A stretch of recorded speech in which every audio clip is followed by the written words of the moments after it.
to be so beautiful, now look at me. My actions are unbeautiful, it's clear to see.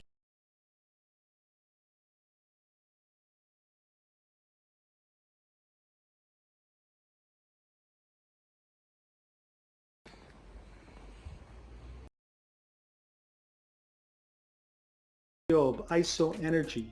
ISO Energy.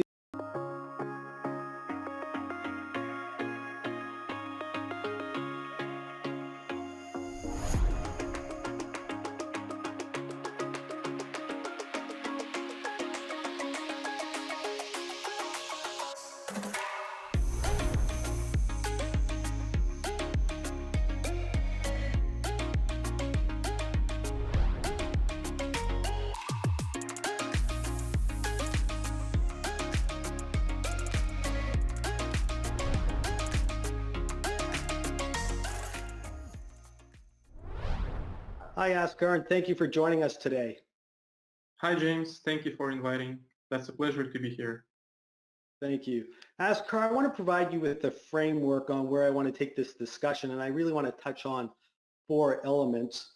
The first one being Kazatomprom and just an overview of the company, and then I want to touch on the spot market, followed by the term market, and then I want to end our conversation with the discussion on the supply and demand and where the long-term price of uranium is going.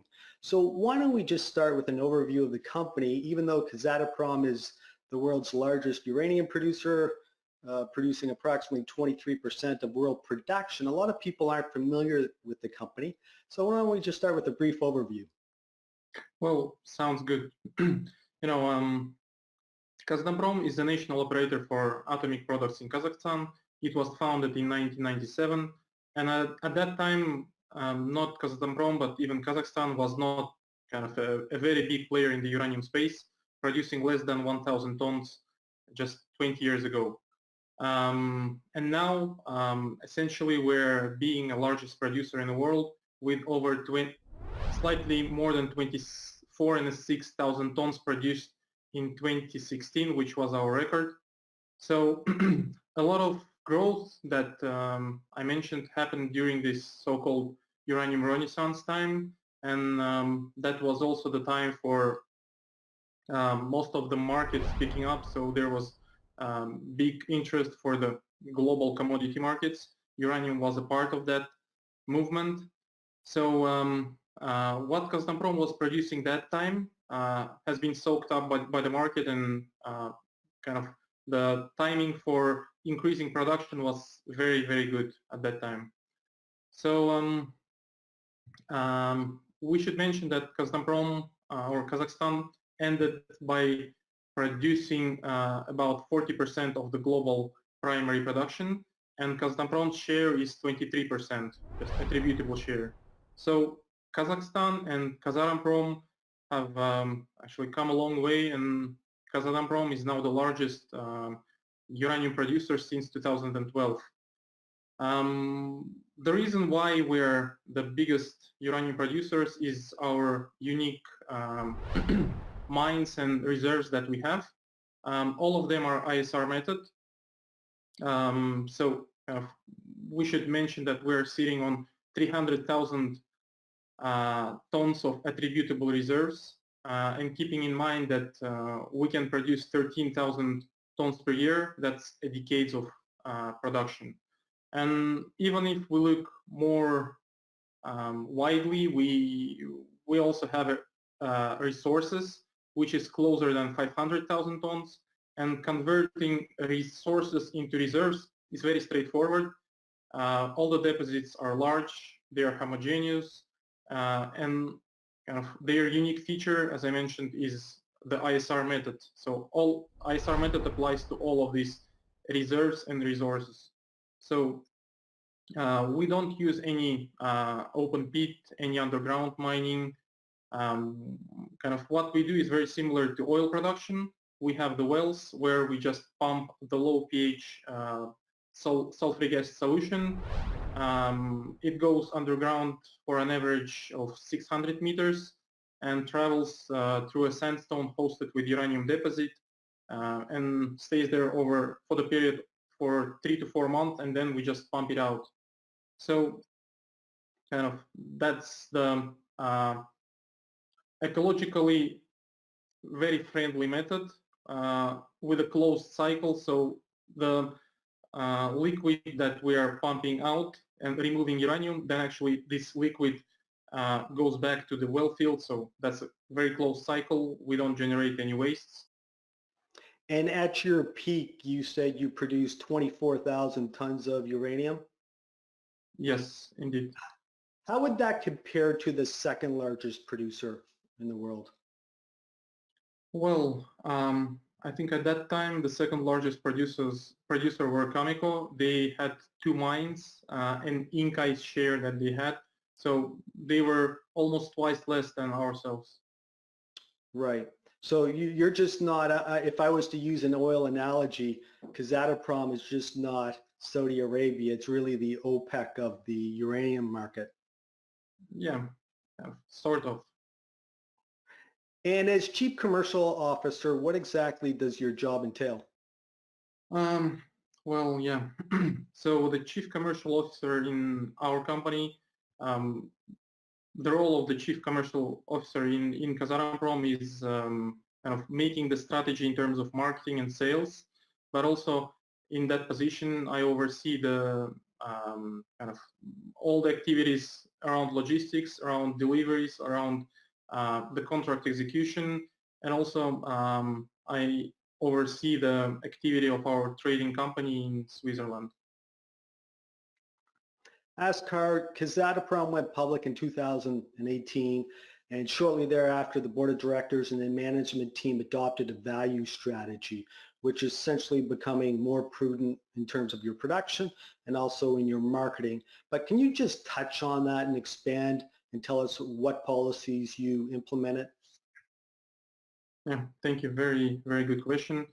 We indeed adopted a new strategy in 2018, and it is valid through 2028. So the main parts of the strategy is that we are focusing on uranium mining as our core business. We are optimizing production and sales volumes based on the market conditions, which was not the case before kind of the IPO era. So also, we're creating a value by enhancing, as you said, marketing and sales capabilities. We're implementing the best practices from all over the world, and we're developing our corporate culture that sustainable industry leaders should have. We implied this strategy of responsible producer, and we decided to produce as much as the market needs actually. So we're not following what we are producing and trying to sell it, but now we're kind of setting the targets based on the market conditions, and then we set up our production guidances. So you had seen our publications that we've made in 2018 when we kind of decreased our production to minus 20% from our subsoil contracts level. We didn't see much improvement, so we extended that strategy for 2021, 22, and just recently we announced that we will be following the same strategy in 2023. So kind of for us to consider returning back to 100% levels or even going over that volume should be kind of, we should see certain market signals to do so. So you've become a lot more disciplined in your approach. Absolutely. We become much more disciplined. We were not producing as we used to produce. I mean, in 2016, the volume was 24.5, slightly more. Then we kind of stayed much lower of that volume, even though some of the subsoil use contracts even had an increase over the period. I mean, so we've never gone to that high production volumes, but kind of hopefully we will be sometimes there, and kind of market will need that pounds that are still in the ground. Askar, that's a great overview of Kazatomprom, and now I want to get your views on the spot market. and the recent price volatility, the spot price has moved significantly here in the last few weeks. It's gone from 30 to as high as $50 a pound. How do you think utilities are reacting to this price movement, if at all? Do they pay attention to the spot market? Absolutely. I mean, they are closely watching what's happening on the market. We just recently had Fuel Cycle Members Forum of WNA just a couple of days ago, and we had a panel discussion there. And on that panel discussion, we had Enusa as one of the utilities. They said that, well, we are watching closely. We are not doing quick steps. They are analyzing, but I mean, everyone who participated agreed that we will not be seeing the market as it was last year. I mean, active participation of financial players like Sprott and like Yellowcake, I mean, changed market significantly.